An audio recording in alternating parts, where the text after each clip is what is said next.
I keep coming back to Manila. Simply ain't no place like Manila. Manila, I'm coming home. I walk the streets of San Francisco. I tried to rides in Disneyland. Dated a million girls in Sydney. Somehow I feel like I don't belong. Hinahanap kita Manila. Ang ingay mong kay sarap sa tenga. Mga jeepney mong nagliliparan. Mga babae mong nagagandahan. Take me back in your arms, Manila. And promise me you'll never let go. Promise me you'll never let go. Manila, Manila, I keep coming back to Visitors, always visitors. Nothing but visitors all day long. I'm beginning to feel like a society maestro.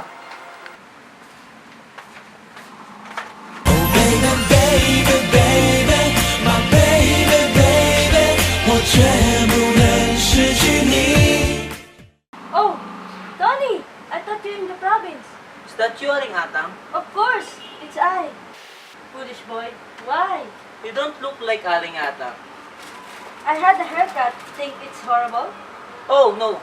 No. You just look wonderful, Aling Atang. For a moment, there I thought you were Kikay. Oh, you are so panicarous as ever. But come in.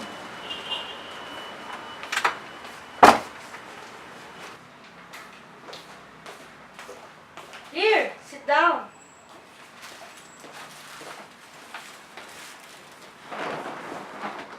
How is your mother? Poor mother, she is homesick for Tondo. She wants to come back here at once. How long have you been away? Only 3 months. Only 3 months? It's too long for a Tondo native to be away from Tondo. My poor kumare. She must be bored out there. Well, you know, the engineers are always on call. But as soon as I finish the bridge in Bulacan, you'll be going here in Tondo. You must bring her back as soon as possible. We miss her a lot when we play mahjong. That is what she misses most of all. I understand. Once a Tondo girl, always a Tondo girl. I wonder if that fits my Kikay, because after a year in America, she says she's not homesick at all. When did Kikay arrive, Aling Atang? Last Monday, I didn't know it till I read it in the newspaper.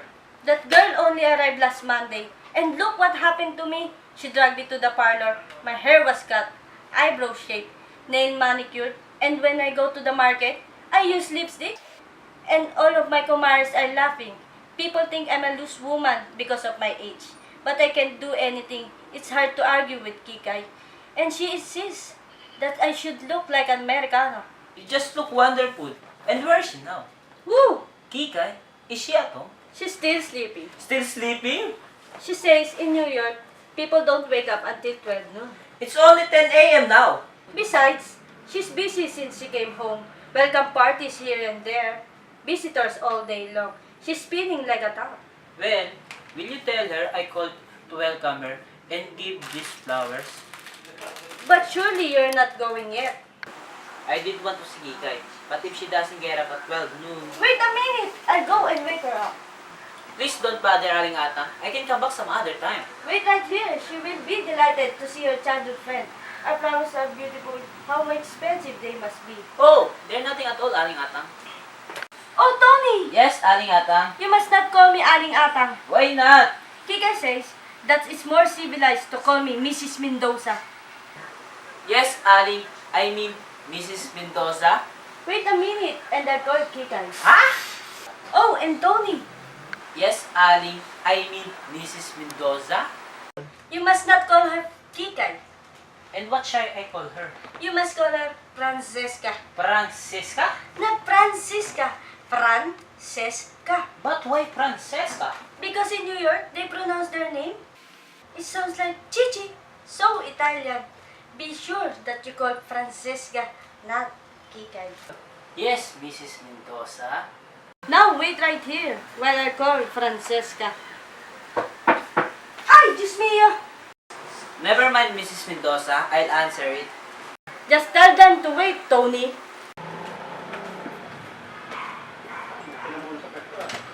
Remember M, remember E, remember me, Totoy Bibo. Tony! Totoy! Anak pa ng tatay mo! Ikaw kalabaw ka! Meron ba tayo yan? You asked me that? And you look like a walking gold mine? How many depots have been you looting, huh? Hey, more slowly there. Is that you? The police are looking for? Impossible! I'm a reformed character! Come in, Totoy! Okay, Tony. Good to see you, old pal. Here, have smoke. Yun.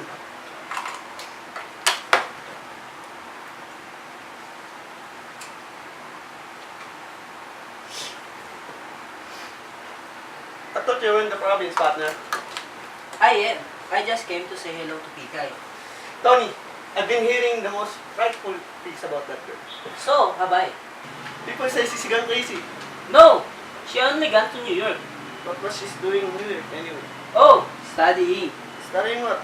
Her culture in beauty science. She got a diploma. Imagine that. Our old did Kikay. Pardon me? She's not Kikay anymore. She's Francesca. Francesca? Our dear Kikay is now an American. That made me laugh. Why? I knew that girl when she's still selling a rice cake. Puto kayo dyan! Bili na kayong puto mong suki! Remember when we pushed her into the canal? Alimbiki! Alimbiki! Anak niyo nahulog sa imburnal! Ha? Saan? Saan? Duno! Sa imburnal! Naku, Diyos ko! Si Chesa around the street. She was dripping with mud. Naku, that girl could fight!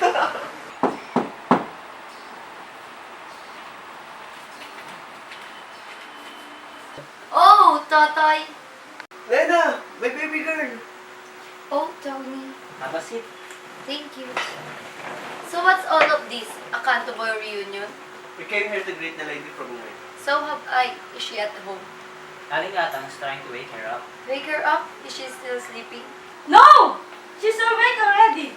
She's dressing. Good morning, Nena. Good morning, Totoy. Well, Totoy, Nena, why are you staring at me like that? Is that you, Aling Atang? Oh my! It is Aling Atang? It's Kikay who prepares it. How you used to pinch and pinch me when I was a little girl, Aling Atang. Because you are all naughty, especially you. Always sneaking into our backyard for mangoes. Do you still have that mango tree? Yes, come and help me carry something from the kitchen.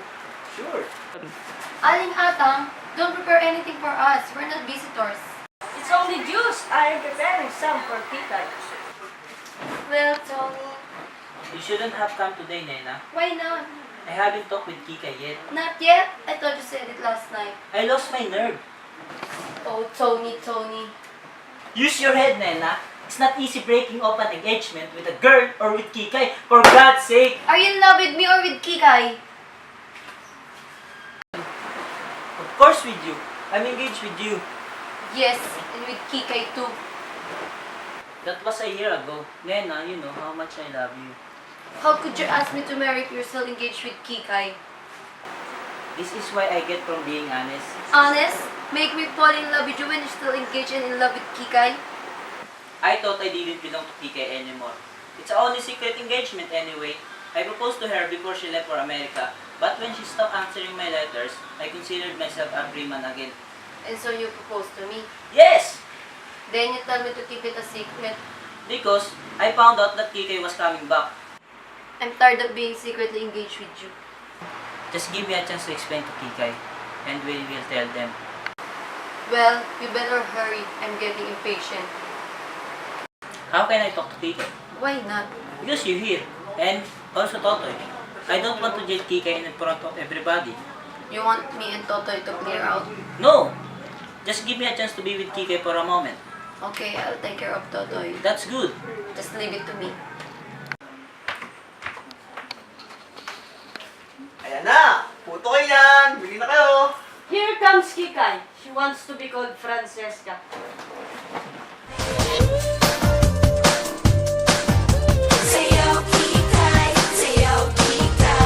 La la la la la la la la have become. And Tony, my old pal from Kanto. How are you?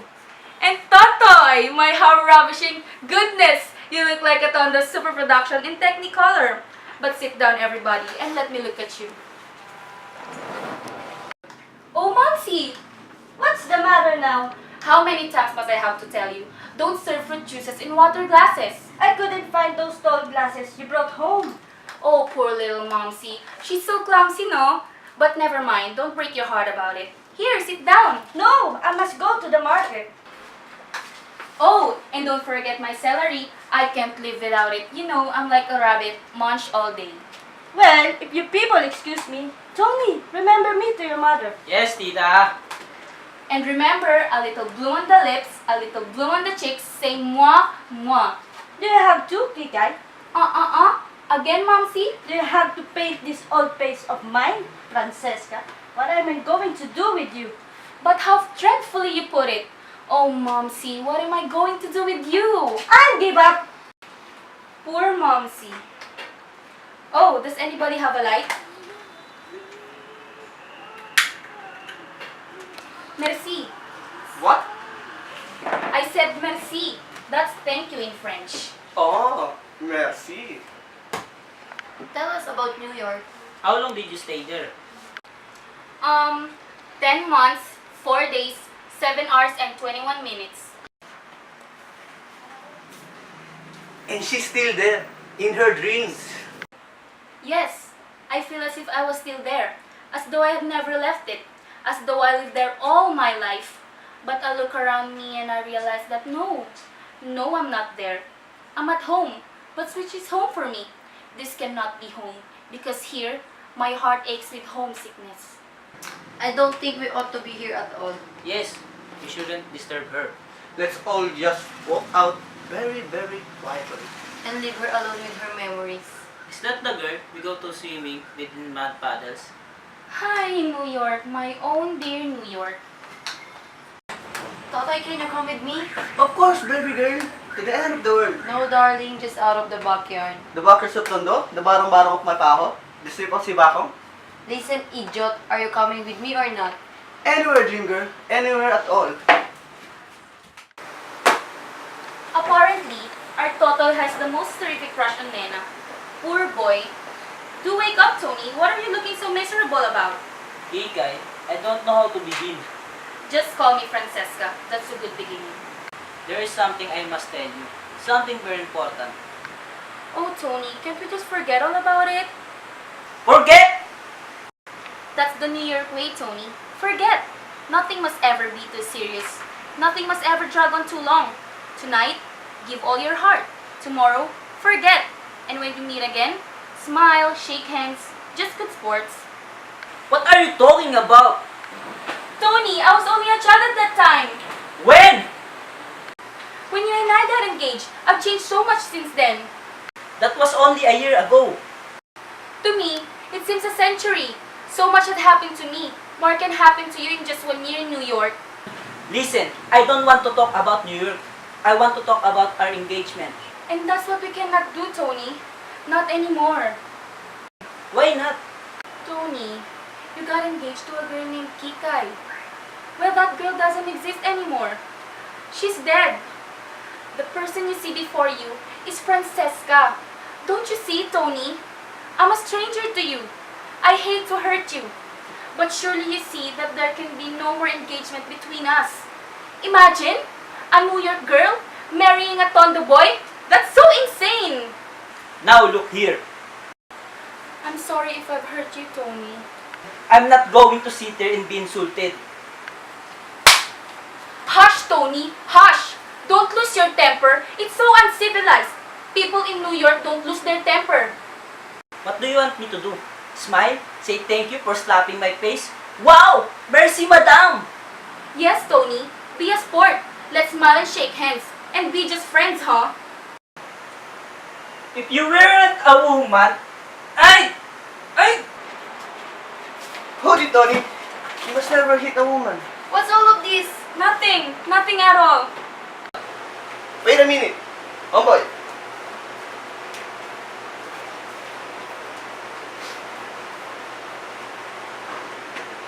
Good yan. Pero sahod mo.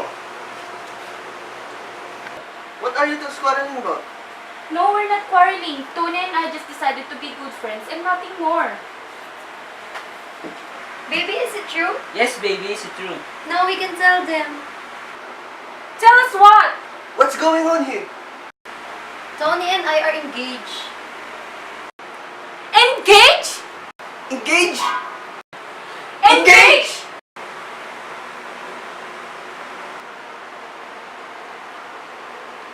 Yes, we've been secretly engaged for a month.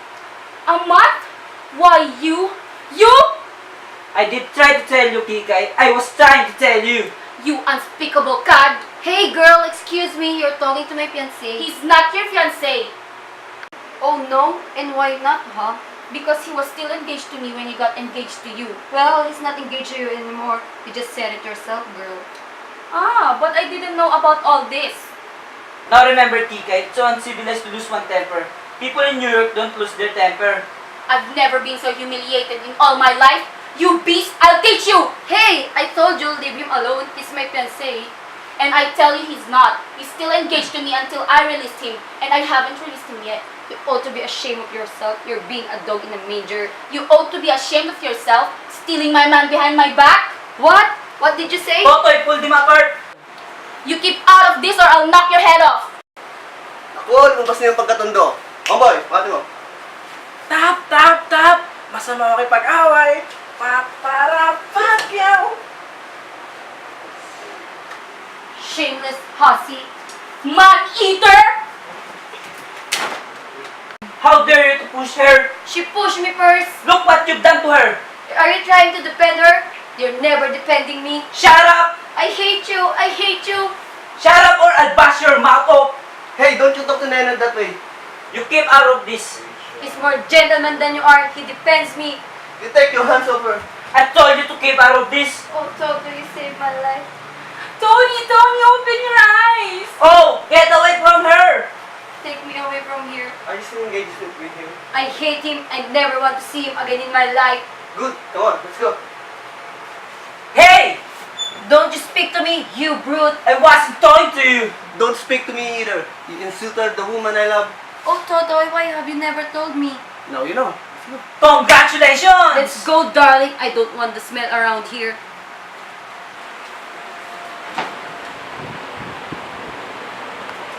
Boy, let's go. Very good. Now, you ruined my life. I hope you're satisfied. I have ruined your life. You ruined mine. What you need is a good spanking. Don't you come near me, you canto boy. Don't worry, I wouldn't touch you even a 10-foot pole. And I wouldn't touch you even with a 20-foot pole. Just 1 year in New York and you forget your old friends. Just 1 year that I'm in New York. And what did you do? But when we got engaged, you swore to be true. You promised to wait for me. And I believed you. Oh, you're so fickle. So fickle. What are you crying about? Be brave. Forget, that's the New York way. Ginusto mo yan eh. Nothing must ever be serious. Nothing must ever for too long. Oh, Tony, please. Please. Besides, there could be no more talk of an engagement between us. Imagine, a New York girl marrying a Tondo boy. I've been such a fool, Tony. I'm sorry. Well, I'm not. I'm glad. I found out what a kind of person you are. Tony, you're wrong. You're wrong. I'm not that kind of person at all. Oh, person? Just a relative name, huh? Yes, Tony. That was Francesca saying all that. Francesca doesn't exist anymore. The girl standing before you now is Kikay. In that silly dress? Oh, this is just a gift wrapping, Tony. Well, well, well. It's true, Tony. I'm Kikay. Remember me? If I remember it right, I was right. I was engaged to a girl named Kikay. Yes, Tony. And you're still engaged to her. Welcome home, Kikay. How was the trip? Horrible. I couldn't wait to get back. Like it in New York? Give me Tondo anytime. Why didn't you answer my letters? Francesca wouldn't let me write, Tony. That nasty girl. I'm glad she's dead. Frances! Oh, Tony! Are you still here? Yes. Francesca, don't be angry if I couldn't find any celery. Oh no, Inay. Never mind. I hate celery. Hate celery? Why? You said you couldn't live without it. That was Francesca, Aling Atang. Francesca is dead. The girl standing you before is Kikay. But Kikay is Francesca. Oh no, Inay. I'm not Francesca. I'm Kikay. I give up. Action. That tune, what memories it brings back. I first heard it at New York, at Eddie Candor's.